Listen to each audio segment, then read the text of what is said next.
Bob, want to come in? Certainly. Thank you. Yeah, really, it's just an opportunity to inform License and Health that we actually, through the Violence Free West Dallas Coalition grant that we actually manage in partnership with the Violence Free Coalition, have actually issued kind of the first round of mini grants with those funds that we have. A little late in the game, but we have plans to continue to make those funds available over the next few months. The grant writers themselves put in about $90,000 for the issuance of various prevention-related initiatives. So this is our first round that's going out. Unfortunately, we only got 3 applications in initially, but we keep pushing this announcement out and hoping that we're going to get some more proposals in sooner than later. Very good. Any questions? Chairman Vitale? Yeah. Mr. Chair? Oh, okay. Yeah. No, that's Courtesy all right. to you. Go ahead, first. Rosie. It's okay. You don't want her? Rosalie, you can go ahead. Well, I Go ahead, was wondering what kind of, where will these grants be issued? And what kind of groups? So the communication is to 3 different entities. One is actually to the fire department and their MIH team. So they got a mini grant. And then Take Back Our Meds Coalition or group also got some funding for $6,800. And then I'm trying to remember the last one that we had on here. The West Dallas, West Milwaukee Heroin and Opioid Task Force also got some funding. So they're going to focus strictly on West Dallas, City of West Dallas,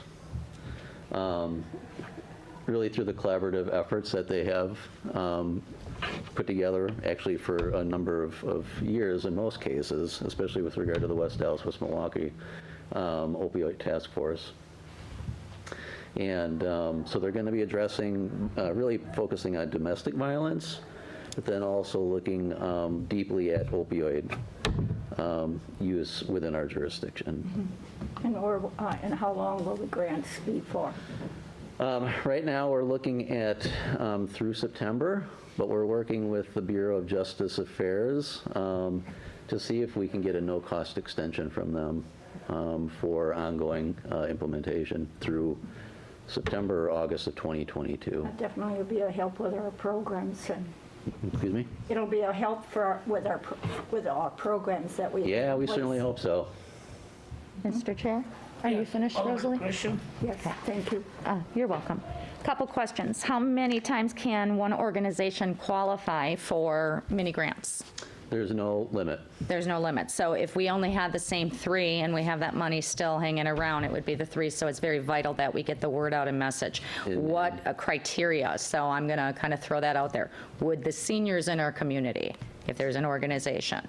Certainly, yeah. Okay, veterans. As long as it's tied to opioid and violence. Okay, so say, for example, seniors who struggle with extended drug use based on back surgeries and things like that, if somebody would have problems like that, but it would have to be working directly with the seniors on that. Correct. I mean, Okay. yeah, I mean, they would have to provide the data and evidence. Okay, so and data kind of- evidence, veterans associations would, but they'd have to be based in West Dallas. So say, for example, our homeless veterans initiative that's based in West Dallas, but they have an outreach that goes throughout Milwaukee County. Would they be in the pool of qualification for a mini grant? Sure, they don't necessarily have to be a West Dallas based. Okay. Although their implementation, their services have to be provided here. Okay, so reaching out to them probably would be something that would be Sure. beneficial. Yeah. And what strategies do we have in place right now for communications to get the word out on this mini grant opportunity? Largely social media, our website, but then also a lot of partner channels. Okay. All right, I think that sums up. And the amount of the grants, does that depend on, is there a max, is there a minimum? How do you figure out how to give out the grants? Right now, yeah, so the larger group, the Violence Free Task Force essentially landed on initially 10,000 as a ceiling for these grants out of the gate. However, if an applicant can demonstrate that they are working with multiple partners, then we would consider larger amounts. Okay. I do have one final follow-up question. I know that the opiate task force is very, very present in the school system as well. Are we coordinating with the school system for programming, anything like that, that can, expand upon those services for them? Yeah. yeah, Okay, because we- that outreach is very, very important. Yep, no, they are deeply embedded in the task force. Okay, Yep.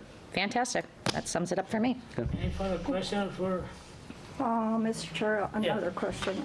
Are we coordinating with the police department for, like, for instance, the group that, the abusive women? I forget the name of the, The WISH group? what is it called? WISH? Yes. group? Would that group, like, qualify for any mini grant? Yeah, again, as long as it's being tied to domestic violence and, or, some version of opioid or substance abuse.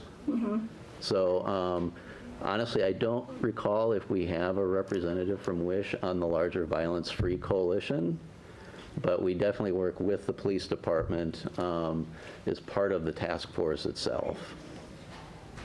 I should think that should be included there, definitely. Yeah, it's not an exclusionary group, but yeah, if they're not on our list, then we can certainly invite them to the table if they're not already there. I think that would be appropriate. Yeah. Thank you.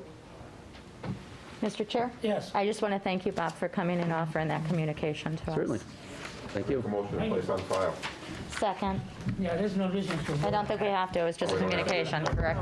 All right. Thank you, Bob. Motion to adjourn.